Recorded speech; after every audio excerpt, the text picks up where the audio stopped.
Prieš savaitę vizitą pas laidos Startas mentorius baigė pirmojo dalyvių penketuko įmonės. Patyrę verslininkai ir investuotojai į akis išsakė pastabas inovatyvių verslų kūrėjams. Įmonė sulaukė ir patarimų, ir pasiūlymų, į kokią pusę judėti. Dabar visos kortos jaunųjų verslininkų rankose. Tik nuo jų priklauso, ką pavyks pasiekti per savaitę iki antrojo susitikimo laidos Startas studijoje. Jų sprendimai lems, ar dar bus galimybių siekti 400 000 eurų investicijos. Laidoje matysite. Produktą tobulintis verslininkai atsidūrė ligoninėje. Štai čia mūsų reanimacijoje yra naudojamos lovos. Klientų medžioklės pradžiamokslis. Ar nupirktai pietus geriau nei stendas parodoje? Kuo daugiau galvos skausmų jūs sprendžiate, tuo jūs esat patrauklesni. Filmuoti jaunų verslų darbus kelyje į sėkmę pradedame Kaune, įmonės Alovita dirbtuvėse. Atrodytų, kad pjaustomas metalas nedera su modernaus ir inovatyvaus verslo įvaizdžiu, tačiau tikrovė kitokia. Norint sukonstruoti technologiškai pažangų įrenginį, tenka į rankas susipurvinti. Be jokių abejonių šiuo metu svarbiausias uždavinys konstruktoriams baigti gaminti nuo pragulų apsaugančios lovos antrąjį prototipą. Tačiau tuo pat metu vaikinai turės rasti laiko įgyvendinti laidos Startas mentorių pasiūlymus. Man atrodo, kad jums reikia parodyti, kiek yra globali rinka. Ir jeigu jūs čia tik tai orientuositės į lietuvišką rinką, tai tikrai ji gal nebus tokia atraktyvi bet kuriam investuotojui. Jeigu jūsų vietoj, tai aš tą patentą parduočiau tam, kuris gamina lovas. Ir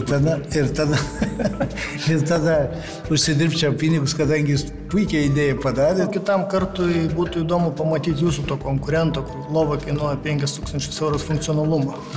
Akivaizdžiai, kad matėm jūsų, kad galėtume palyginti. Sustikot su mentoriais, su ekspertais, gavo daugybę pastabų. Kaip jūs vertinat, ar jums pavyko pristatyti tą idėją? Su kokiam nuotaikom grįžot? Taip, manom, kad pavyko pristatyti idėją visai neblogai. Pristatėm iš tikrųjų pačią problemą, pristatėm tos problemos svarbą mūsų visuomenė ir žmonėms. Kas konkrečiai įstrigo?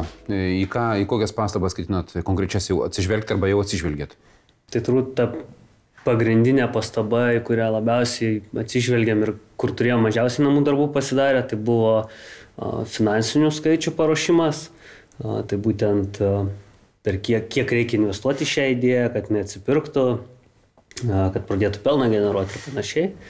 Tai iš tikrųjų dirbom nemažai su to, tiesiog grįžom ir sėdom prie skaičiukų, braižyti, skaičiuoti ir bandyti skaičiuoti, kiek iš tikrųjų reikia pinigų ir kiek reikia. Tai dabar kitą kartą Algimantui jau galėsit tam investuotojui, galėsit pasakyti aiškiai, kiek reikia pinigų tam, kad pradinėme etapui, ne, kiek tolimesniam etapui reikia pinigų, jau konkrečiai, konkretus skaičiukai. Taip, manom, kad taip. Po jūsų idėjos pristatymo mentoriai minėjo, kad jie labiau mato jūs kaip kūrėjus, ne gamintojus. Ir jie, tikrai, galima sakyti, nevienareikšmiškai iš karto pasakė tiesiai šviesiai, kad jums rekomenduotų užsiimti kūrybą ir toliau, o visą gamybą, pardavimą ir priežiūrą techninę atiduoti kitiems, kurie, sakykime, turi daugiau patirties.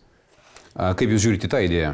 Mes iš tikrųjų labai panašiai galvojam ir dabar jau bendraujam su keliais partneriais, Lietuvos baldų gamintojais, kurie galėtų gaminti tokią lovą ir ieškom tiesiog su jais kartu įvairių bendradarbiavimo galimybių ir tų verslo modelių, kad ir jiems gerai būtų ir mes galėtumėm kurti ir tiesiog toliau vystyti produktą. Mūsų tas iš tikrųjų pradžio ir buvo. Mes visą laiką, nes tikrai negalvojam, kad mes galėsim su šio produktu pastatyti didelę gamyklą, kuri galėtų ten gamintis lovas.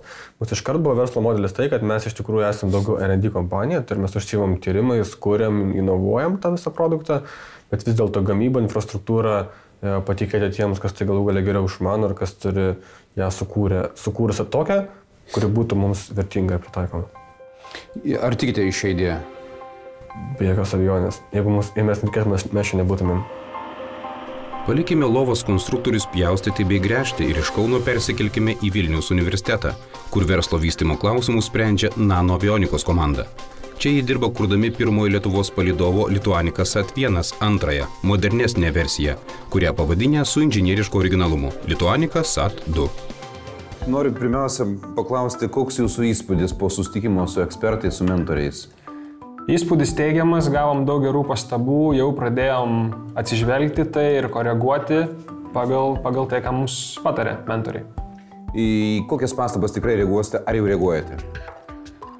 Tikrai reaguosime be abejo į savo prisistatymą, tai yra numeris 1, kadangi bet kokie mentoriai, bet kokie galimi investuotojai nori išgirsti, kuo trumpesnė, kuo lakoniškesnė ir kuo integruotesnė informacija apie tai, ką mes darom. Jisai tiesiog turi kuo greičiau pasidaryti, kaip mums yra svarbu, gerą pirmą įspūdį. Šių startuolių konstruojami palydovų komponentai bent jau po pirmojo susitikimo mentorius paliko susidomėjusius. Tačiau daug klausimų kėlė vadybinė įmonės pusė. Pasimti šitas tikrai patyrusi žmogų, kokį vyresnio amžiaus, kuris praėjęs tos visus administracinius reikalus ir kuris padėtų greičiau jiems važiuoti. Nes jeigu mes kalbam po metų, po 2, tos technologijos jau... Tam reikia susitvarkyti normalų verslo planą, pasižiūrėti, kiek reikia pinigų ir jeigu jų nėra, jų reikia gauti. Sutikite klausimas, ar jie patys gali tą patį padaryti? Ne, tai jie žinaugi, kaip jie pinigėlių neturi, tai galvoja, kad jie patys viską sugebės padaryti, bet kai daro patys baisiai daug klaidų daro.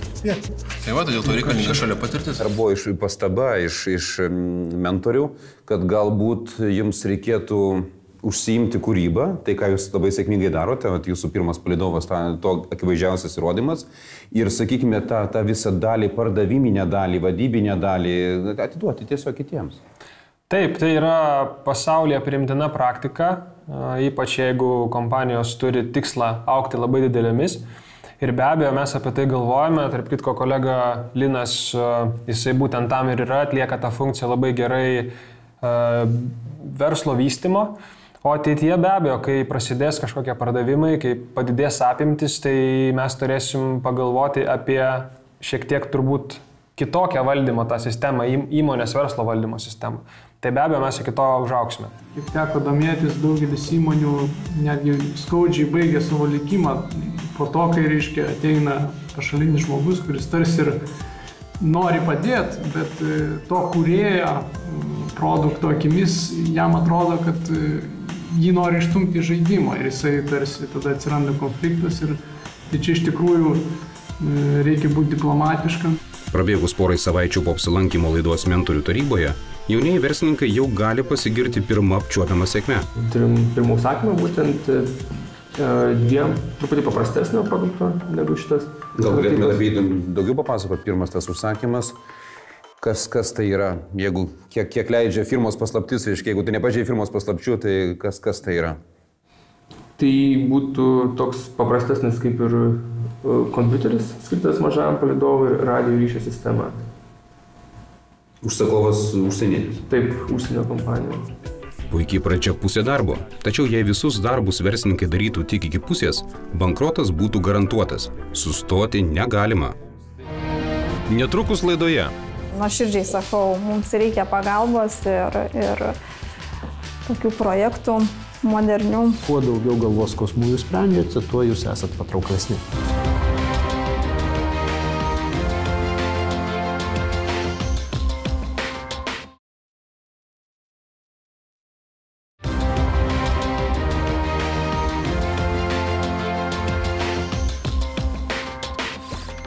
Sunkius ligonius nuo pragulų apsaugančią lovą konstruojantiems verslininkams atėjo metas nusimesti darbinius drabužius. Jie keliauja į Kauno klinikas ir aiškinsis, ant ko šiuo metu guli profesionalų prižiūrimi ligoniai.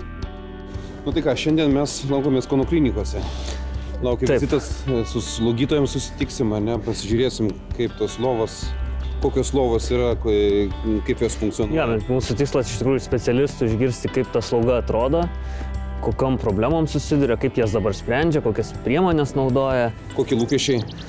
Tai būtent iš tikrųjų ir pamatyti, kaip atrodo tas tikras gyvenimas slaugytojų, su kuom jie susiduria.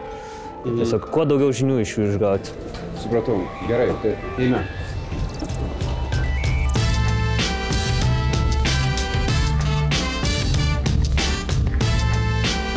Pirmiausia, vyriausioji slaugytoja ir sveikatos mokslų universiteto dėstytoja Renata Vilmantaitė verslininkus atveda prie lovos, kokių šiame skyriuje absoliuti dauguma.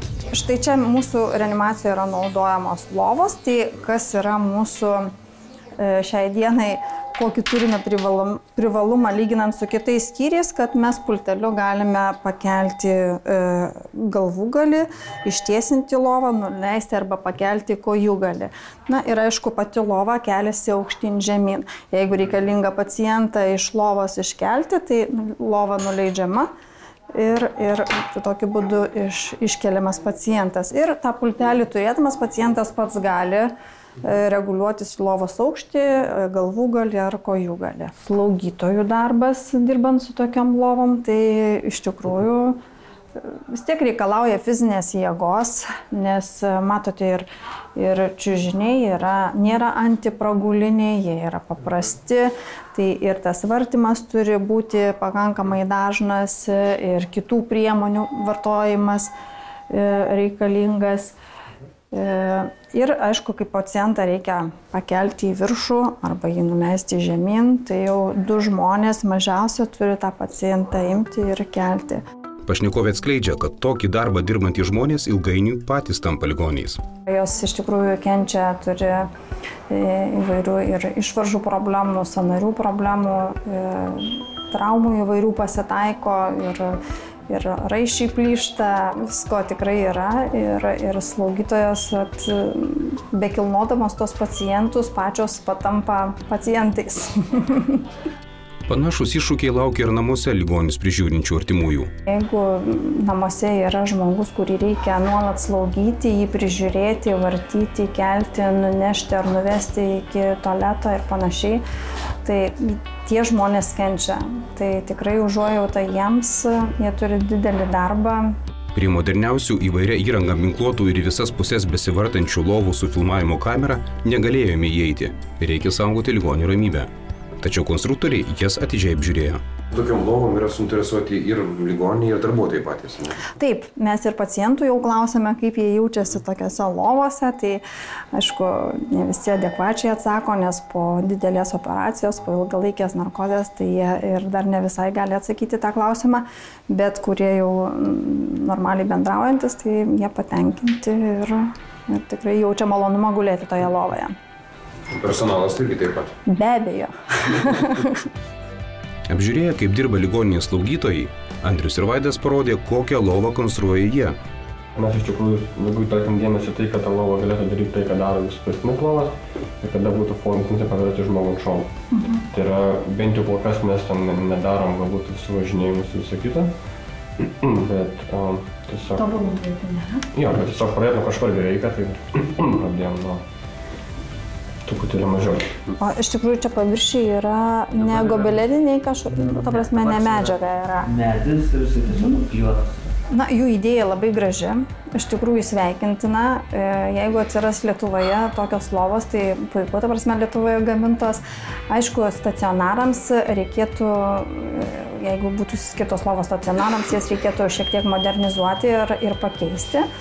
Mes su vaikinais kalbėjomės, ką galima būtų pakeisti, tai kad įvesti tam tikras papildomas dar funkcijas. Na ir aišku, kad būtų pagamintos iš medžiagos, kurios būtų tinkamos naudoti stacionaram, kad būtų lengvai dezinfekuojamos ir nepavojingos tiek pacientam, tiek aptarnaujančiam personalui. Gerai, ačiū labai. Tai sėkmės, kad jūsų projektai gelbėtų slaugytojam ir pacientam. Tikimės, tenksimės. Ir kad jūsų lovos būtų panaudotas praktiškai. Mes tai tikrai laukiam, iš tikrųjų, nuoširdžiai sakau, mums reikia pagalbos ir tokių projektų modernių, ar lovų, ar dar kažkokių dalykų, fotelių. Tai tikrai reikia. Ačiū. Tai ką, sėkmės jums. Kokie įspūdžiai? Pašnekėjom pakankamai ilgai, kiek mes čia porą valandų. Jo, iš tikrųjų tai daug labai informacijos gavom. Buvo labai įdomu pamatytas lovas jų ir kaip dabar naudoja, ir čiužinius, ir nuomonę sužinot pačių slaugytojų apie čiužinius ir lovas. Ir iš tikrųjų pasitvirtinom daug savo žinių, pasitvirtinom, kad iš tikrųjų tai yra reikalinga, kad tai yra svarbu, kad slaugytojams iš tikrųjų yra sunku slaugyti pacientus ir vartyti. Tai iš tikrųjų, manau, geros žinios ir gera informacija gauta. Ar po šio vizito sustiprėjo jūsų įspūdis, kad jūs esate teisingam kelyje? Manau, kad taip. Ar kas nors, reiškia, jūsų konstruojama lova gali keistis konceptualiai po šito vizito, ar ne? Atsiras kažkokių naujų papildomų funkcijų arba kažko nebebus ir... Iš principo, turbūt drastiškai kažkas nesikeis. Aišku, galvosim apie visas tas funkcijas, kurias matėm, kad naudoja arba kurias mums patarė, kad būtų reikalingos. Tai greičiausiai galvosim, galbūt pridėsim, galbūt bus tai kaip komplektuojamas kažkoks gaminys ir bus galimybė pasirinkti, ar ta funkcija reikalinga ar nereikalinga. Bet iš principo kažkas labai drastiško nesikeis. Deja, palydovų kūrėjų negalime išsiųsti iš arčiau susipažinti su aplinka, kur skraidys jų sukonstruoti palydovų komponentai. Tad atlydime į ISM vadybos ir ekonomikos universitetą. Tai sveiki atvykę į mūsų inovacijų bazę. Čia kaip tik erdvė inovatyviom idėjom. Žiūrėkit. Pasidalinti patarimais pasiruošęs verslo ir rinkodaros strategijos specialistas Benas Adomavičius. Darėm pristatymą investuotojam ir finansiniam partneriam ir jie įvardino tas kelias sritis, kur, tarkim, reiktų mums dar pasitemti. Tai viena iš tų sričių tai būtų, tarkim, produktų linija, jinai galbūt per plati. Dabar kita dalis tai būtent įmonės pajamos, pardavimai, tai vat, dargi nebuvome pilnai paruošę to pardavimų plano, iš ko planuojame uždirbti. Prieš sulaukdami konkrečių patarimų, Nanoavionikos įkūrėjai sulaukė gausybės specialisto klausimų. Koks jų kūrinių užbaigtumo lygis, privalumai, galimi klientai? Jūs dirbate sferoje nanopalydovų ir mikropalydovų galbūt, bet va šioje sferoje palydovai leidžiami skirtingais tikslais. Vieni tikslai reikalauja mobilumo, vieniem eksperimentam vertinga galbūt tas mobilumas, kiti galbūt nereikalauja jo. Mano klausimas ir yra, kaip jūs įsivaizduojate, kokio pobūdžio aplikacijom, panaudojimam tų nanopalydovų, būtent mobilumas tampa kritiškai svarbus. Ir jeigu į šitą klausimą dar šią sekundę nežinot atsakymą, aš jį užsirašyčiau kaip vieną iš pirmųjų, kurį reikėtų išsiaiškinti, nes jeigu jūs įdėgėte produktą, jeigu jūs siūlysite rinkoje, tai be abejo labai svarbu suprasti, kam pirmiausia siūlyti, kad sutelktumėt savo dėmesį. Antra vertus, kas iš to gauna didžiausią naudą ir tipiškai gali mokėti daugiau negu tie, kurie naudos beveik negauna. Ar turit kažkokių pamastymų dabar, kokiom aplikacijom, kokiam panaudojimam tokia traukos sistema būtų naudingiausia? Taip, be abejo turime ir galima būtų įvardinti vieną didelę grupę. Klientai tokie, kurie planuoja ateityje leisti palydovų spiečius, šimtus ir tūkstančius ar dešimtis tokių palydovų. Įmonės atstovai atskleidžia, kad kontraktus su galimais pirkėjais planuoja megzti per parodas Jungtinėse Amerikos valstijose. Beno Adomavičiaus nuomonė, vien stendo turėjimas didelės naudos neatneštų. Prisistatyti pasaulyje, pasirodyti, kad egzistuoja, paroda yra puikia vieta. Kaip klientų paieškos vieta, tai jau priklauso nuo kiekvienos atskiros industrijos. Vienose tai veikia geriau, kitose blogiau. Jie patys paminėjo, kad jų atveju tai veikia vidutiniškai gerai galbūt, bet kaštai labai dideli. Mesgi bandome versle įvertinti visada, ką už tai gausiu ir kiek tai kainuos. Jeigu jie gali rasti efektyvesnį būdą surasti klientų, o tai yra kryptingai prieiti prie tam tikrų žmonių, kad ir toj pačioj parodoj neturint stendo. Ir tuos pinigus, kuriuos investuotų į parodą, investuoti į rinkodarinę medžiagą, į pietus su tuo žmogumi, tai galbūt jų efektyvumas būtų didesnis. Į parodą susiruošusiems verslininkams konsultantas patarė bent vieną susitikimą surengti iš anksto. Kad tiesiog patirti ir suprasti, kaip tas pašnekesys vystosi, ką jie nori, kokios jų galvos skausmai, kuriuos jie bando įspręsti. Nes kuo daugiau galvos skausmų jūs sprendžiate, tuo jūs esat patrauklesni. Ši grupė žmonių, jie turi technologiją ir jie kūrė ją pagrindu to, ką patys patyrė, kas yra gerai. Bet patirtys jų klientų nebūtinai jų patirtys yra. Vadinasi, kuo anksčiau ir kuo geriau mes galim suprasti klientus, orientuotis į vienus ar kitus, suprasti, kuo esam geresni ir kokius pranašumus toliau siekiam kurti, tuo didesnė tikimybė, kad mes būsim patrauklus. Tai su traukos sistemomis atrodo lik ir įdomus variantas, naujas pasaulyje, aiškus pranašumai, daugmaž įsivaizduot, į ką kreiptis. Gal sugrįžkime truputėlį atgal į jūsų 3-1 ne kavos produktą. Kaip jūs ruošiatės integruoti tuos du produktus? Nes kol kas tai, ką aš girdžiu iš jūsų, abiejų produktų nauda iš esmės yra sutaupimas, supaprastinimas, pratęsimas misijos laiko. Ir jeigu galėtumėt integruoti traukos sistemą su 3-1 produktų, jūs tikėtina sutaupytumėt dar santykinai nemažai vietos. Matot, ne kiekvienam palydovui reikia traukos sistemos, bet kiekvienam palydovui reikia tokios sistemos 3-1. Tai kitaip tariant, arba jūs einate į bazinį, masiškesnį, labiau reikalingą dalyką, taip. Arba jūs einate į specializuotą, galbūt mažesnį klientų skaičių, taip. Bet tų, kurie galėtų mokėti daugiau ir kuriem labiau reikia. Būtent traukos sistema yra labai specializuotas produktas ir tiek klientų, kiek reikės, sakykime, 3 viename sistemos, tikrai nebus toksai kiekis. Abi kryptis turi savo problemų. Tapti masiškų komponentų gamintojų, tai yra žaidimas kainoje, standartizavime, kas, žinoma, jie neturi nei gamybinių pajėgumų, nei prieigos prie rinkų, kad taptų masiškų didžiuojų gamintojų, galbūt subkomponentų. Nišinėje rinkoje žaidimas iššūkis yra, kaip prieiti prie tų organizacijų. Atkreipkite dėmesį, kad jų klientai tai yra įmonės, kurios leis daug palydovų, tai yra spiečius, 10, galbūt 100. Tos įmonės paprastai turi labai aukštus reikalavimus, su kuo jie dirba. Juos reikia pasiekti, jom reikia įrodyti, kad jie yra verti darbo kartu.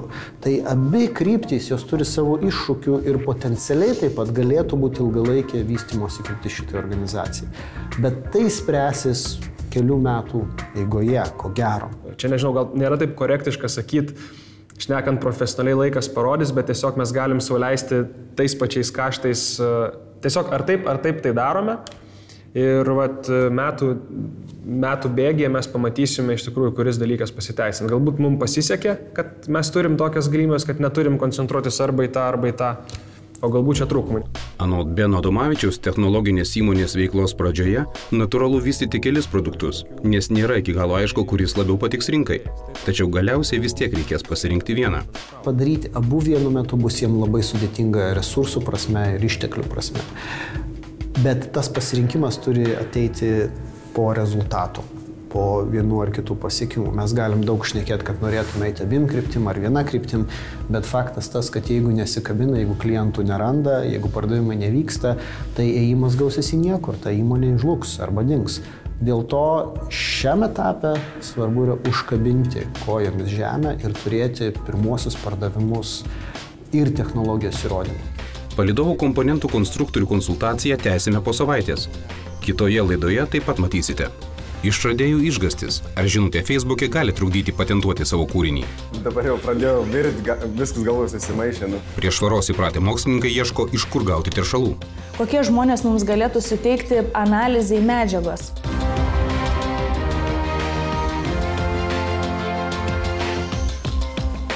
Laidą pristato Mita. Laidos globėja Ūkio ministerija. Laida finansuojama Europos regioninės plėtros fondo lėšomis.